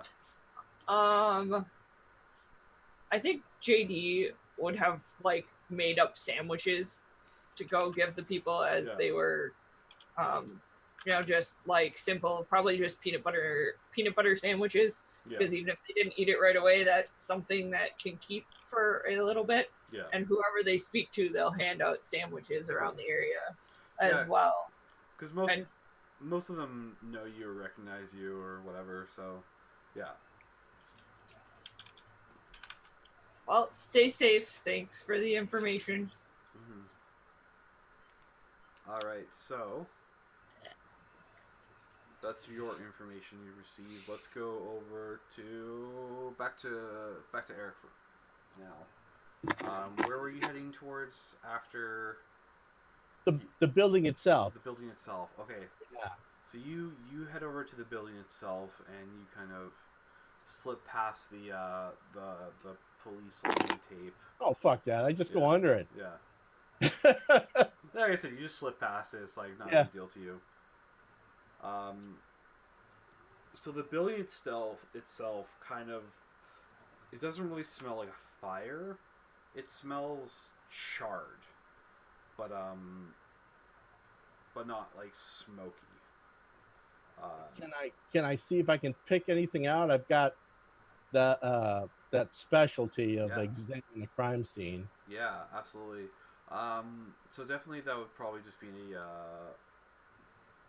gonna say make it, because it's more finesse. So make me the wits plus your crime scene investigation roll. So that's a +1 to that. So that would be 4. 4. 6, all right. 7, 8 total. Oh, 8. All right, cool. Because it's your wits plus that. Oh, gotcha. Oh, hey, bam. All right, so you're basically able to track down the blast point towards it. So from what you can piece together, from what you remember from the photos, you can essentially see like the atomized blood smears on the wall, and from their position, you kind of recreate essentially what you think happened. So the mage walked into the hostel, and he was walking to what looks like a bathroom on the first floor in the back. So he would have had to walk past the staircase going upstairs. And as he was walking towards the bathroom, the group of vampires followed him in, blocking off his escape route upstairs and his escape through the door, essentially cornering him in the building. From there, it looks like one of the vampires approached him before the explosion happened. One of the smears is slightly apart from the rest of the group. You're not able to tell how the blast happened or anything like that, but that's what you're able to piece together from the crime scene.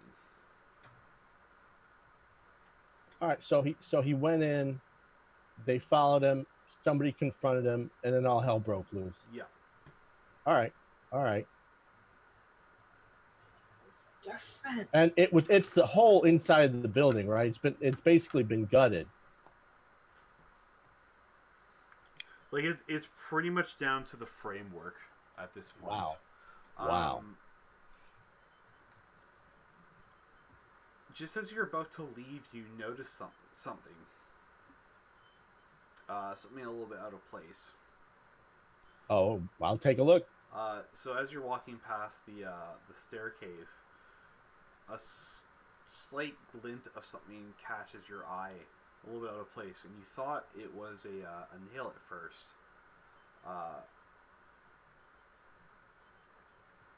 It's actually a small coin, unmelted. Okay. Is it like modern currency or? So as you pick it up and look at it, this coin looks like old, like really old. Okay.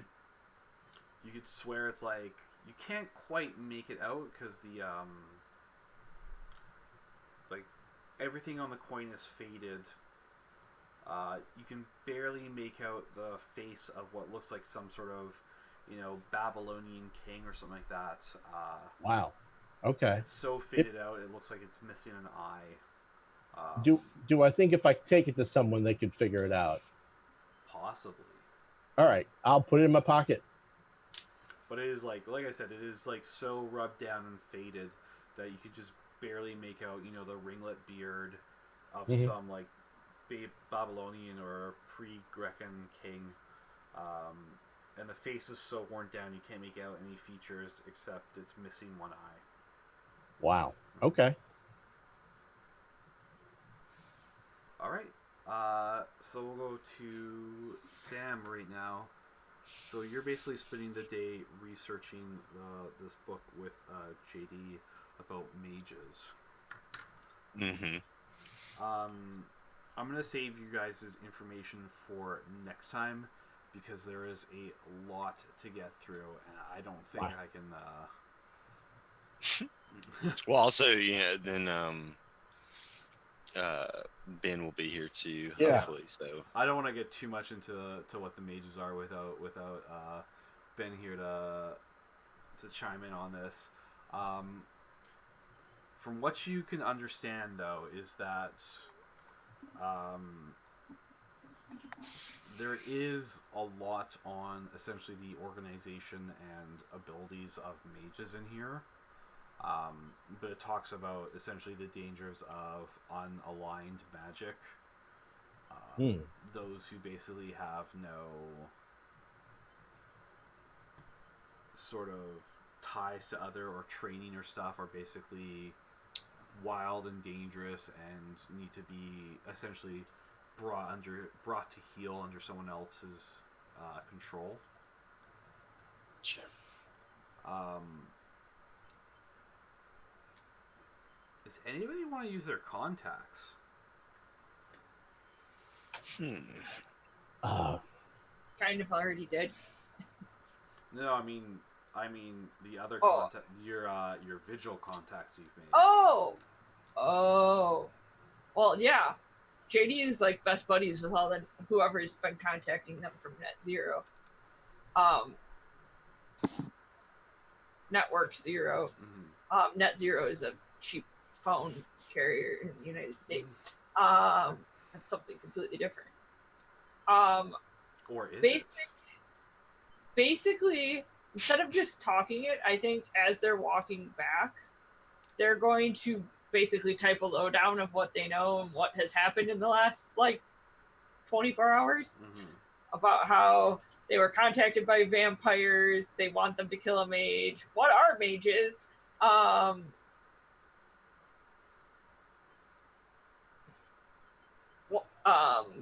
What we can do to mitigate the danger to the mage. And the last like bullet point is anything you can do to help, or any information you can give us to help would be great. Thanks. And then JD will put JD. Okay. So you have to wait a good while to get it. Like, you get a response. Which is basically you just get the thinking emoji. And then a couple hours pass, and you get a response, which basically reads out, looking into something might be able to help. Secret object held by feds. Like, it's like held by feds ?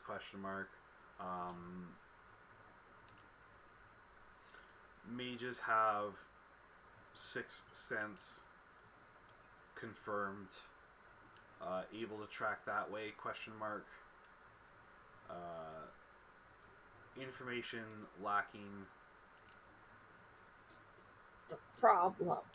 JD also will be like, it's like mages is like mage's danger on scale to 1 to 10 is 12. Wow. JD will also mention, I'd prefer to not kill this guy. I want to give him a chance to get out safely. Also, vampire chick gave me wrapped a skeleton in a load of key in a load of money. Could be useful. And they basically said, send picture of the key is like, we'll analyze. Also, it's like recommended to 86 mage. There you go. Still don't want to kill him. it's like just a recommendation, my dude. That's okay. I'm pretty sure this was self-defense. Yeah. All right. Anyway, so that's they'll snap a picture and send it to him as well. So again, you might have to wait a couple hours before basically you just get a text back. It's like, try unlocking something. Thanks. But okay, so I will go. Does anyone else want to try their contacts? No, but I would like to. I would like to do two things. I'd like to see if I can find what do you call them? A numismatist, a coin collector. Yeah. Like somebody well known, and talk to them. Okay. And I want to buy a sniper rifle. Just I'm going to take up hunting, but I'd like to get a long gun with a good scope. You only have a resource of 1 pip. So.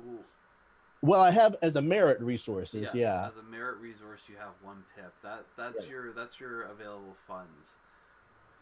Unfortunately, I believe like a high end, like a decent rifle with a high end scope would probably be out of your reach. Could I perhaps convince some of my former associates to give me one for less money? Let me see here real quick, Mr. Sanchez.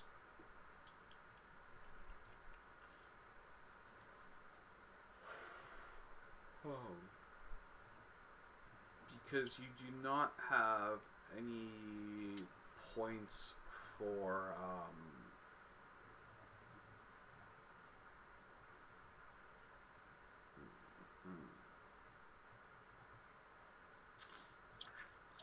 You can try. Absolutely, you can try. All right. Let's give it a shot. I mean, if not, I'll have to get something cheaper. But I'd like to go high end for this particular game I'm hunting. All right, so you need to make me a streetwise plus manipulation roll. Okay, so my streetwise is 4, and my manipulation is 3, so 7. Yep. That's not bad. Oh, boom! All right. You can basically find a person who has a hunting rifle that fell off the back of a truck. Perfect. So you can basically spend the money on buying a scope instead. Okay, that's what I'll do. That's perfect. You will have to spend the time and money to get the rifle sighted and everything to make sure it's all accurate and stuff. So that'll probably you have to send it to a gun shop to do that. So that'll probably take you a few days. Okay. But that's absolutely something you can get going on. So that'll be your resource merit for until you're able to recuperate that. Okay. And JD is actually probably spending time at a shooting range. Just because I did put 2 points into firearms with our experience. Absolutely. And plus, they need to blow off steam. They're really pissed off at Eric. Yeah. And is there any? What was the other thing you said you wanted to do? You want to find a coin collector. That's right. Yep. I will get back to that in just a moment. Sure. Jemmy, is there anything Sam was going to do? Did you want to talk to any of your contacts? I can't think of anything right off the top of my head. That people that know this. Not that I mean, honestly, no, I can't think of anything. I mean, if I'm missing something, let me know. But I don't think I would have any contacts that would know anything about this. Well, because you ran into the Union, right? Right. Okay. Yeah, I remember those guys. But I don't know if I have a way of contacting them. Do I? Do I have their card or anything? You had the bag that was given to you, which probably would have like a return information on it. Like one of a luggage tag on it. Essentially, like the if lost or like if found, return to so and so, like return to this office. Okay. In that case, yeah, I mean, I'd head up there and maybe see if if I could find some answers. All right, so it is actually so there's no like a phone number. It's just an address, which is a direction to a mill, basically like a steel mill, just in the edge of the industrial district. And you approach the gate and you basically tell the guards like, "Hey, I have a bag I'm here to return." And you hold it up, and he nods and waves you through and points you to the office portable, like the on-site office. Okay, yeah. I'll walk up in the trailer and poke my head in and be like, "Hello." It's like you see basically you hear laughter and you see a couple guys like sitting around a desk just like shooting the shit and laughing, and they kind of say, "Yo, come on in, man." Sorry to interrupt you guys' break. Looking for whoever might own this here bag. Kind of just hold it up and show it to him. Does this mean anything to you guys? They all clearly recognize it, and one of them like grabs another chair from the side and kind of pulls over. He's like, "Take a seat, man." Okay. Y'all sit down with him. It's like, so, those spikes come in handy for you? I'll kind of nod. Yeah, they ended up being very useful. Do you have something to do with that? Or is this the guy that I met before? No. It was like another completely. You don't see that guy here, but Okay. He was just a courier, kind of. but yeah, it's like Okay. I didn't personally have something to do with that, but my uncle was around last time when the that fucking son of a bitch cut up all those people, and those fucking those fucking fucks at the church thought they could fix it themselves, and that didn't work out so good. So we figured it was time to put things right, you know. Yeah. Well, I'm glad that I could help with that. Uh, just curious, how did you? Never mind. It's bad. I'll just keep my questions to myself for now. It's like, what, you want to know how, like, why the spike's working on it? Just now, how'd you know to give them to us? Uh, we got our own contacts, you know, but those nerdos over at Network Zero, they're like, hey, yo, these guys are actually going after this thing. What a bunch of morons! You think you can help them out? Okay. And we figure, yeah, newbies like you probably need all the help you can get. Till you want to join up with, a couple of real hunters. The guys will kind of like laugh at you a little bit. What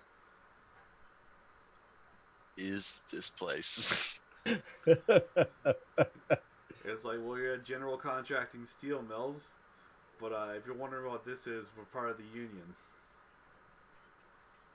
I'm just picturing the bunker from Supernatural, man. Is that some kind of all right? It's like we're just regular hardworking Americans, and monsters come into our backyards, man. We sure as shit send them packing. Okay, fair enough. I like the sound of that. Is there anything you can tell me about mages?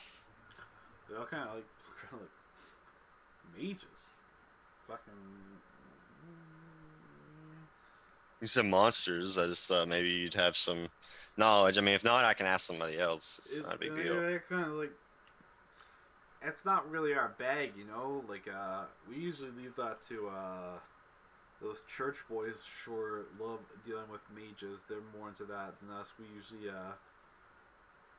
deal with the more creepy crawlies and the fuzzy wuzzies. You know what I'm saying? Okay. Nah, man. Like mages for the most part, like they kind of keep to themselves. Kind of like the biters. They got their own society, they got their own organization, they kind of do their own thing, but for the most part, they're dangerous, but only if you try and start shit, right? Is there a mage society in town? I don't know, man. Like I said, they're real private. That's the issue, though, is that you kind of want to learn more about them, but at the same time, you don't want to get your face melted off. Yeah, that sounds like worst case scenario. Well, I appreciate you guys talking to me about this. Is there anybody who I could get in touch with if or anybody, one of you guys in charge, or? It's like, well, we're a union here, man. We all work together. But he hands you a business card, and it's just like it's like Jeffrey Ross is like 4-man steel mill. It's like, listen, he's like, you ever need anything, you call the office. If I'm not here, someone will take a call for you. But just tell them you always just tell them it's extra union business, and they'll understand and put you through, right? Okay. Yeah, he shakes your hand. It's like, just remember, we're like Uncle Sam here. We're always looking for a few good men. You know what I mean? I'll keep that in mind. Thank you for your help. All right, no problem. Yes. You see yourself Keep out. up the good work. And they all kind of just like, yeah, all right. All right, yeah. And then I'll escort myself off the premises. Nice. All right. Um,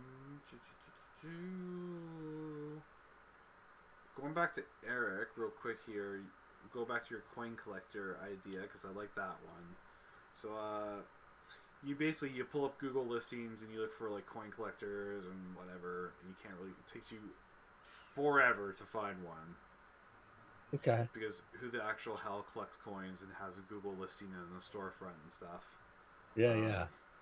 Eventually, And not that we sell stuff for gold. yeah, Not those. exactly. Yeah. You have to skip Something through legitimate. so many goddamn pawn shops. Yeah, yeah. We're like, yeah, we'll buy that coin off for you for like $30. That's clearly like a historical artifact. Gotcha. It's like I'll give you $50 for that. You're like, no, I just want to know what it is. It's like, oh, it's really not that worth much as a coin. I'll give you $60. So yeah, eventually you do manage to track down yourself a coin purveyor. He's like a little niche store out in the boonies, essentially. Rent's cheap there at least. It's a little old man just kind of sitting behind a desk, kind of filling out paperwork, doing his thing, organizing some collections together. And he greets you as you walk in. He's like, "Hello, sir. Can I help you?"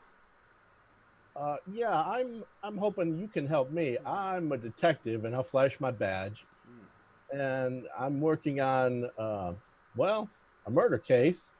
And I'm hoping you could help me identify what this is. And I'll show him the coin. He's like, "Oh my, well, of course, I'll do my best." And he kind of he gets a little magnifying glass and he's kind of examining the coin. It's like interesting. Mesopotamia, no, Mesopotamia, not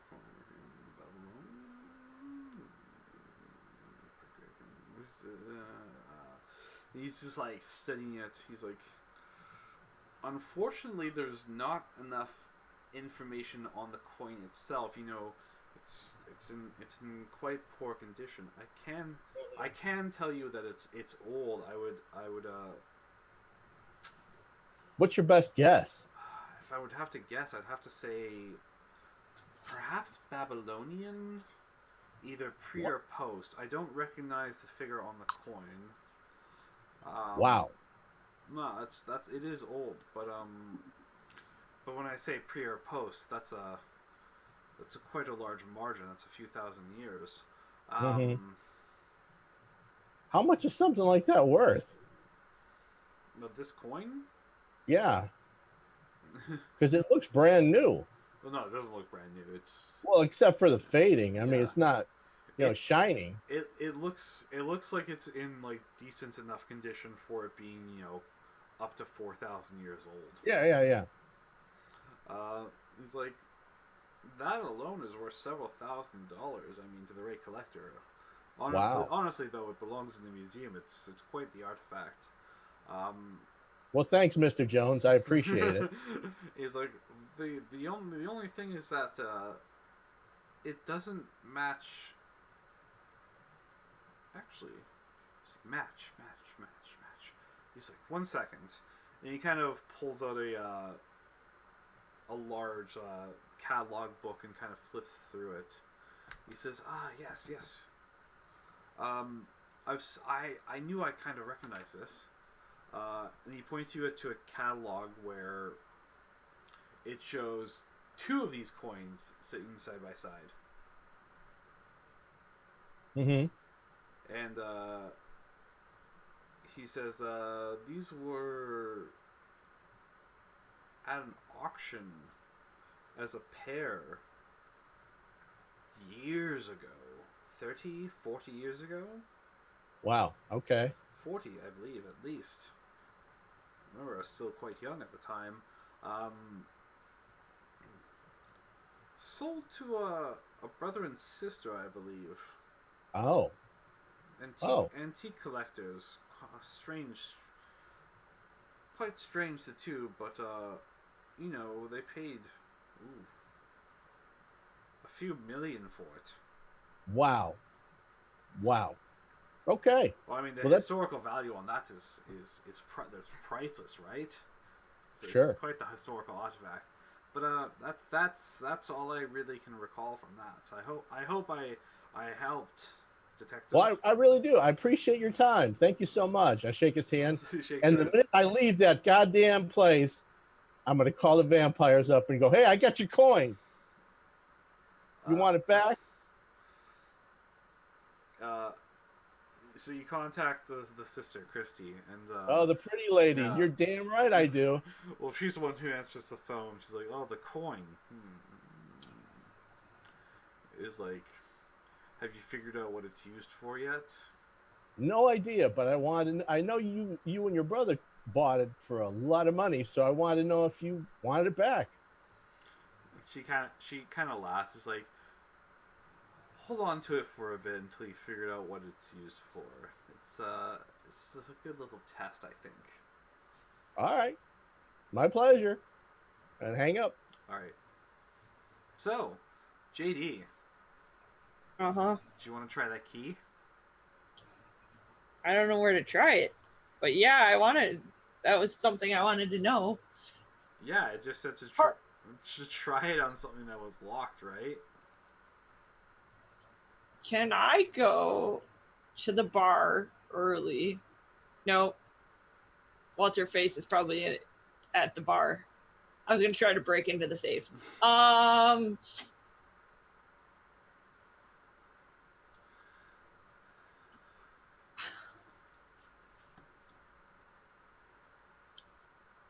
Yes, I do want to try it. I'm trying to figure out where.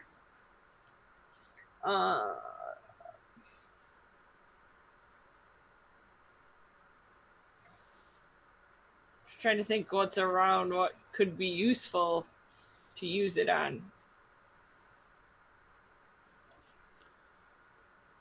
I got nothing. I have no idea where to try it, but yes, I want to try it. They said this to try it on something locked, right? Yes. Can I actually take it back to my apartment? Because it's during the day, right? Yeah. And rather than use my apartment key, try using it on the door to my apartment? Absolutely. So this will cost you 1 willpower. And I need you to roll me intelligence plus presence. Okay. Interesting. Mm-hmm. I'm out of willpower now. And that was intelligence plus Presence.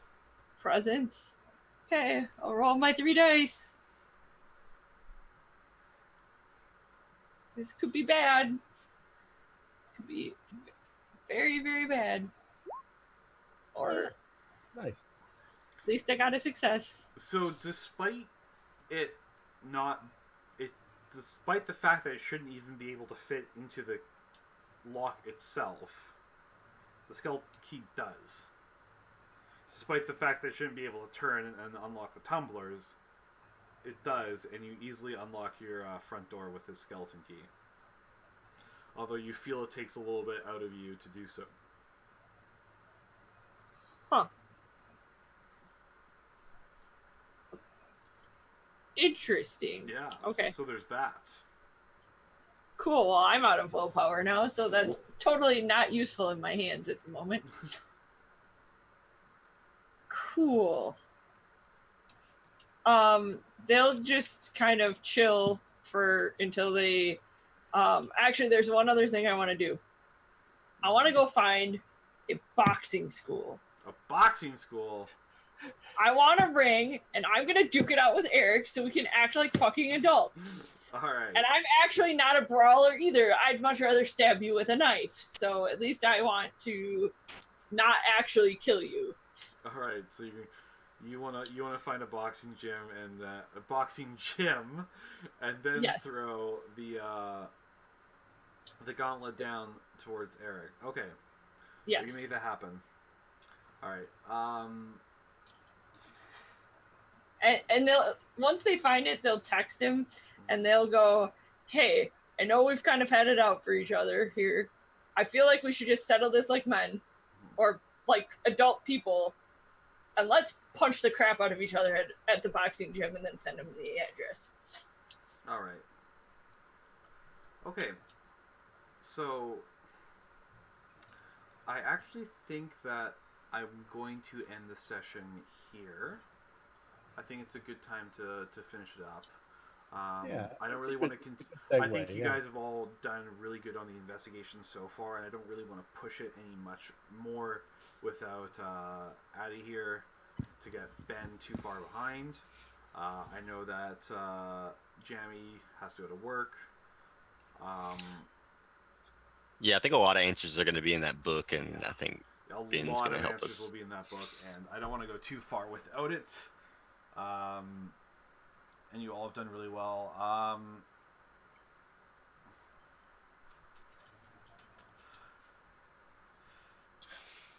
Theater Nerd, you can go ahead and recover some willpower. Let's say 3 points for your pride.